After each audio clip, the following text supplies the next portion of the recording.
నిన్నైతే కన్నయ్య నేను ఒక చోటుకి వెళ్ళాము. ఎక్కడికి ఏంటి అనేది చెప్తా వచ్చేసేయండి. అసలు వీళ్ళు దాక్కుని మరి ఎందుకు డాన్స్ చేస్తున్నారో కూడా చెప్తా వచ్చేసేయండి. ఇక్కడ వినాయకుడి నిమజ్జనం అయితే మా ఫ్రెండ్ ఫోన్ చేసింది అనమాట. మా ఇంటి దగ్గర వినాయకుడి నిమజ్జనం జరుగుతుంది రా అని.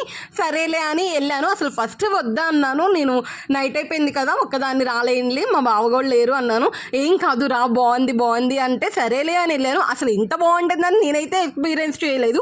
నేనైతే ఫస్ట్ టైం అనమాట. వీళ్ళందరూ ఇట్లా మనం స్వామివార్లు అమ్మవార్లు వేషాలు వేసుకొని మన ఫోన్లలో చూస్తాం కదా, నేను డైరెక్ట్గా ఎక్స్పీరియన్స్ చేసింది అయితే ఇదే అనమాట. మీరు ఎప్పుడన్నా డైరెక్ట్గా ఇలా చూసారా? కమెంట్ చేయండి. కన్నయ్యని ఫోటో దిగుతావా నాన్న అంటే భయపడి దాక్కున్నాడనమాట. ఇంక అంతటితో ఇంకా బయటికి రాలేదు. ఇంకా కొంచెం వాళ్ళు ముందుకెళ్ళాక ఇంకా బయటకు వచ్చేసి ఇలా రెచ్చిపోయాడనమాట. కన్నయ్య డ్యాన్స్ వేస్తారు, అది నాకు తెలుసు, కానీ ఇంతలా వేస్తారని తెలియదు. అంటే జనాలు ఉంటే అస్సలు వెళ్ళడనమాట. ఇంట్లో ఉంటే ఎలానే వేస్తాడు, కానీ కొంచెం జనాలు ఉంటే మొహమాటం అనమాట. కానీ ఈ వీడియో చూసాక ఇది సార్ మీ నిజ స్వరూపం అనుకున్నారనమాట నేను.